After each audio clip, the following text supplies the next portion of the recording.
नमस्ते भारत। सभी मित्रों को मेरा प्यार भरा नमस्कार।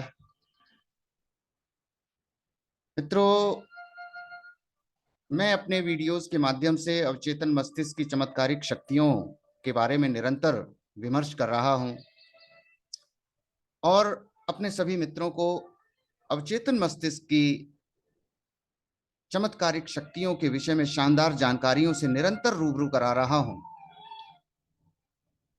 और मैं ये भी निरंतर देख रहा हूं कि मेरे वीडियोस मेरे शुभचिंतकों को काफी पसंद आ रहे हैं और वो निरंतर इसका लाभ उठा रहे हैं।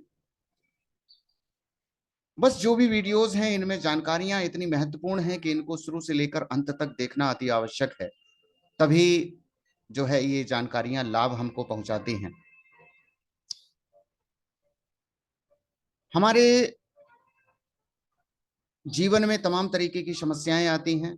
इन समस्याओं से जूझने के लिए हम किसी न किसी प्रार्थना प्रक्रिया को अपनाते हैं और ये प्रार्थना प्रक्रियाएं हम अपने अवचेतन मस्तिष्क को भेजते हैं और अवचेतन मस्तिष्क हमको एक शानदार सुझाव प्रेषित करता है, जिसका अनुसरण करके हम अपने जीवन को खुशनुमा बना लेते हैं। इसी प्रकार से जब हम अपने वैवाहिक जीवन में आते हैं तो भी हमें अनेक प्रकार की समस्याओं का सामना करना पड़ता है और होती हैं, क्योंकि मानव प्रकृति प्रवृत्ति है।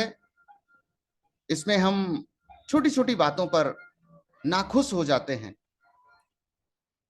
तो अक्सर करके कुछ लोगों की आदत होती है कि छोटी छोटी बातों पर टीका टिप्पणी करने वाली। तो जब छोटी छोटी बातों पर जब हम कुछ परेशान होते हैं तो ऐसा होता है कि कई बार जो है कि ना कुछ स्त्रियां इसलिए बड़बड़ाती हैं क्योंकि उन पर कोई ध्यान नहीं देता। कई बार उसे प्यार और दुलार की चाहत होती है। अपनी पत्नी पर इसलिए ध्यान दीजिए और प्रशंसा कीजिए।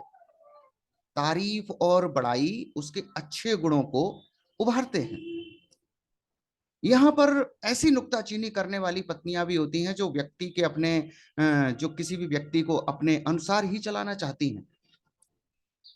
किसी भी व्यक्ति से जल्दी छुटकारा पाने का दुनिया में ये सबसे कारगर तरीका है कि नुक्ताचीनी निकालते रहो। पत्नी और पति को गिद्धों की तरह एक दूसरे से घूरना और हर वक्त एक दूसरे में छोटी छोटी गलतियां देखना हमेशा ही बंद कर देना चाहिए। एक दूसरे पर ध्यान दें और एक दूसरे के रचनात्मक और अच्छे गुणों की तारीफ करें। वहीं अक्सर ऐसा भी देखने में आया है कि कुछ हस्बैंड्स जो हैं वो छोटी छोटी बातों पर मुंह फुला लेते हैं। यदि एक व्यक्ति हर समय ये सोचता रहता है कि अपनी पत्नी के कुछ कहने पर या करने पर मुंह फुला लेता है, तब वह मनोवैज्ञानिक रूप से स्त्रीगामी पर स्त्रीगामी है। पर स्त्रीगामी का दूसरा अर्थ किसी विशिष्ट व्यक्ति को प्रेम करना भी है, यानी मानसिक रूप से किसी के साथ एक होना, जो एक नकारात्मक प्रवृत्ति है, विनाशकारी भी है। जब तक व्यक्ति चुपचाप अपनी पत्नी पर क्रोध कर रहा है और उसके प्रति बहुत निर्दयी है तो इसका मतलब वह विश्वासघाती है। वह अपने विवाह के वायदों के प्रति वफादार नहीं है, जिसका अर्थ जीवन भर प्यार और सम्मान देना है। वह व्यक्ति को हमेशा नाराज, कड़वाहट से भरा और क्रोध में भरा रहता है। वह अपने तीखे वचनों को निगल सकता है, अपने क्रोध को दबा सकता है और कोशिश करने पर समझदार, दयालु और तमीजदार भी बन सकता है। वह बहुत सावधानी से इन मतभेदों को कम कर सकता है। प्रशंसा और मानसिक प्रयास से वह इस दुश्मन प्रवृत्ति से बाहर निकल सकता है। फिर वह सरलता के साथ बेहतर जीवन निभा सकता है, न केवल अपनी पत्नी के साथ वरन अपने व्यापार के सहयोगियों के साथ भी।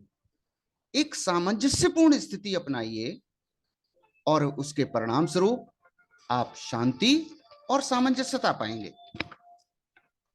अब इसमें हमारी गलती कहां पर होती है, हम सबसे बड़ी मिस्टेक कहां पर कर देते हैं और सबसे बड़ी गलती यह है अपनी वैवाहिक समस्याओं अथवा कठिनाइयों के बारे में पड़ोसियों और रिश्तेदारों के साथ में विचार विमर्श करना।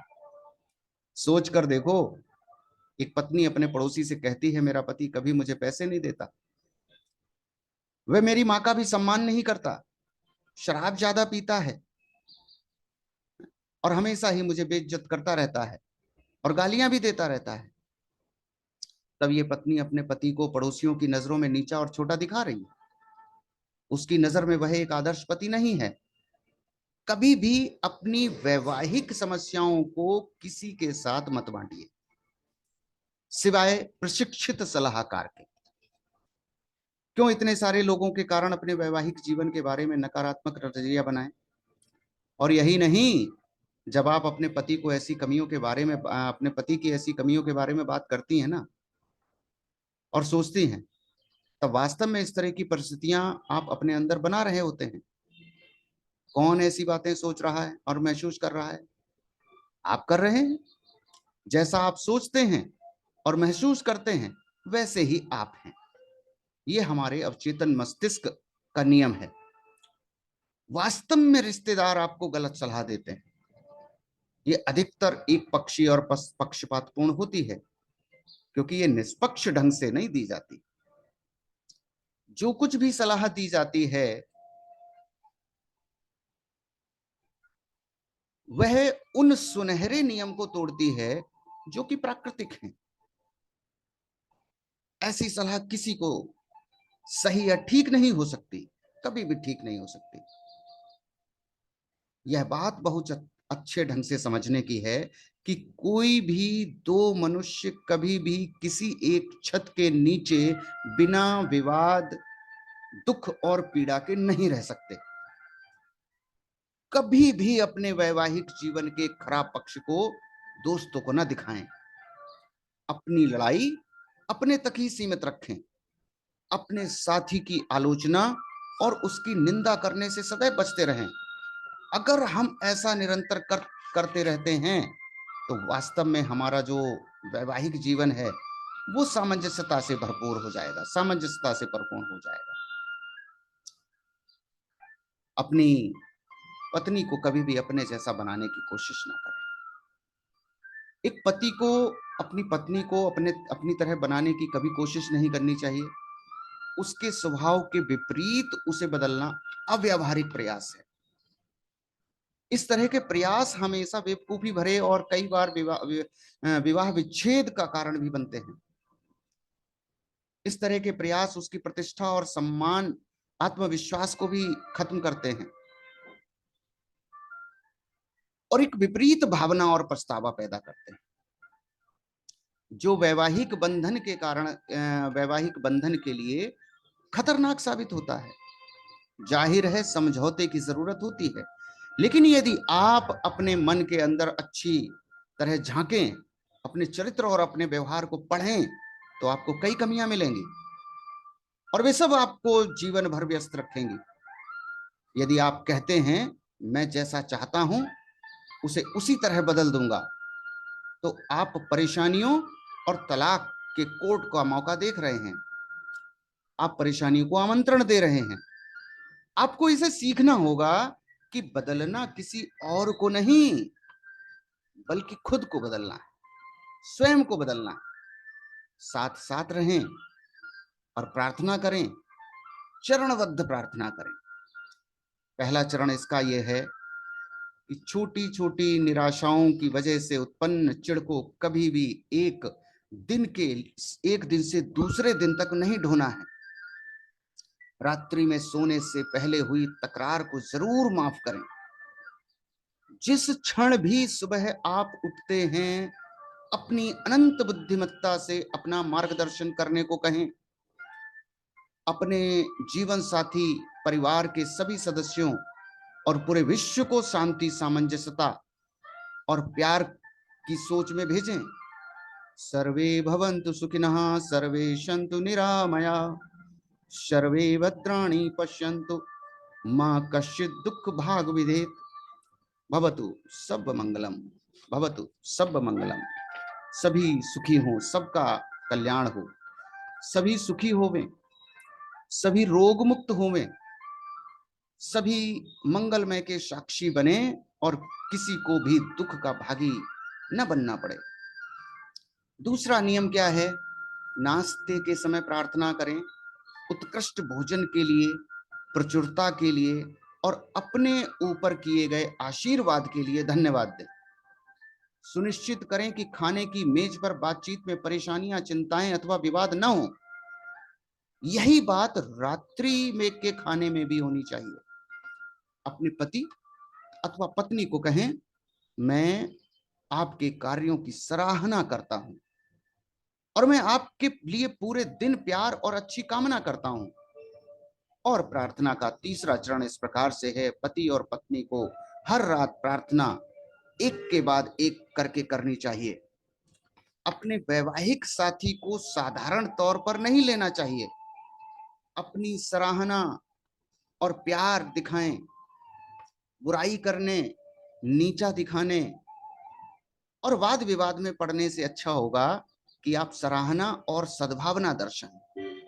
एक शांतिपूर्ण घर और खुशहाल वैवाहिक जीवन बनाने के लिए आपस में एक दूसरे के प्रति प्यार, सुंदरता, सौहार्द, प्राकृतिक नियमों पर विश्वास और सभी अच्छी चीजों को अपना आधार बनाएं। इस प्रकार से अगर हम निरंतर प्रार्थनाएं करते हैं, अपने अवचेतन मस्तिष्क को इस प्रकार की प्रार्थनाएं भेजते हैं, तो निश्चित ही अतिशीघ्र हमारा जो जीवन है वो खुशहाल हो जाता है। पति पत्नी एक दूसरे के प्रति सामंजस्यता से रहने लगते हैं। एक दूसरे की आदतों से परेशान होने की आवश्यकता नहीं। उनको, हर व्यक्ति को एक दूसरे के प्रति सम्मान देना अति आवश्यक होता है। यदि हम सम्मान चाहते हैं तो हमें दूसरे को भी सम्मान देना पड़ेगा।